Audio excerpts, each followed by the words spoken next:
Welcome to this Autism Ontario webinar. My name is Matthew Lay, and as always, I will be your host. We're going to be discussing both challenges and advocacy.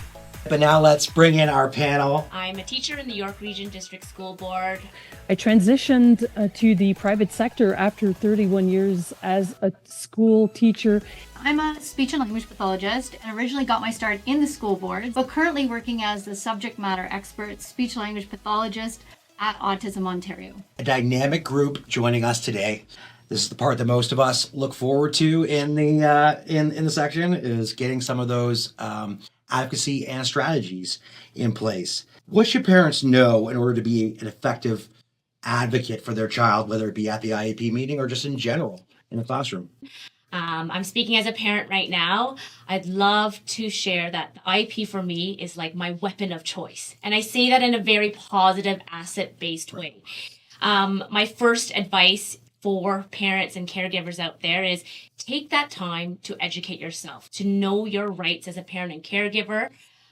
Take that time to know the Education Act and access all the amazing workshops, such as from Autism Ontario within the school board that your child is in, on how to write IEPs, on how to collaborate with staff, the homeroom teacher, the CERT, the PTOT, etc. And all the legalities, because like what Anne was saying, that this is a legal document that puts everyone's name that is in the IEP, their roles and responsibilities on how to support that student. That student is at the forefront. I'm going to draw the attention to the visual on the slide. It's cyclical, that we have all these people in place to support that child in the center, but that we are all needing to be communicating with each other and also be able to understand what the goals are and an agreement in terms of, hey, this is what the child needs in order to meet this goal that we have set. It may not be perfect, but if it's heading the right direction, be patient. It will come. I've learned to be the broker for her. And when I say that, I'm the one who's facilitating the communication between school, home, and the clinic. And it's really important for me to connect with the teacher and saying, hey, you know what? This is what she's learning right now at her IBI clinic. These are her program goals, but I'm going to talk to the teacher.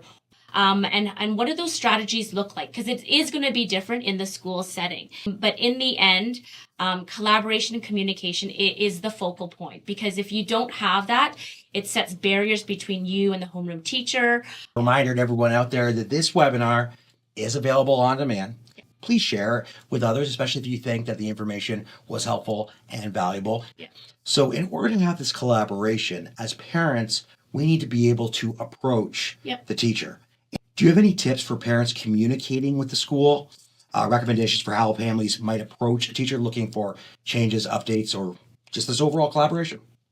The number one thing is be prepared, but be prepared to be kind. Always remember that when you do approach your teachers and your team members, that they're also human beings living with their own set of circumstances. And when you go and you try to express your own child's needs and you just go and always go for the negative, it's sometimes hard to come to an understanding. When something like that happens, what's your recommendation for approaching the school in that regard when there is a disagreement? What I would give generally is there's always going to be disagreements. Right? And because using a speech generating device is not manualized, meaning there is no one way to introduce it, there's no one way to teach it. A lot of people have their own ideas about it. So I would say that you need to have data then. You need to have something that shows that there's learning. You can't make a statement that this is how they learn if you're not seeing progress. So you have to ask a series of kind of problem-solving questions. So again, it's you're having to sometimes the whole team is be detectives. Right. So it's you can't just say yes or no. Right. It's not that simple. Okay. In this case, the parent felt very strongly one way, Mm-hmm. and the school was saying something differently. In that scenario, what are some suggestions for how to bring this to the professional? As a parent myself, I'm the only one here who's never taught formally in a classroom. And I know when I'm going in to see a teacher for my son, there's a certain amount of, that's the professional, I'm the parent, even though I know my child way better than they do. So what are suggestions for how to tackle any disagreement of such with a teacher? Approach it with kindness, but go in asset based into a meeting. You definitely do have a right to call for a meeting, to have concrete data, ask those probing questions.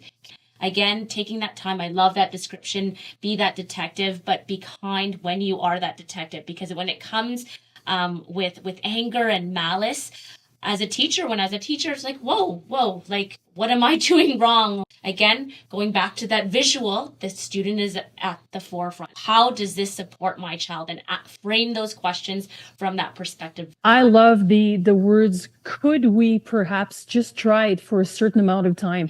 What if, right? The could we, what if? What do you think about trying? So it's all about, you're still getting what you want. You're still trying to see if you can get the outcome that you want to try, but it's all about wording and approach.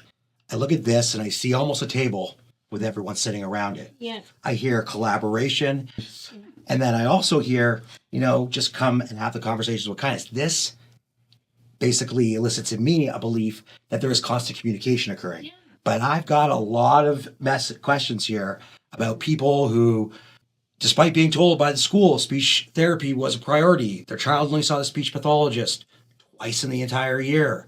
They were provided communication tool devices at the beginning of the year, no follow-up until the end, and they felt unheard and unsupported. So in a generality, if you don't believe that your child is either getting the right amount of resources or you don't have enough meetings or enough communication, what are some general advocacy strategies to help have more communication and potentially get more access there?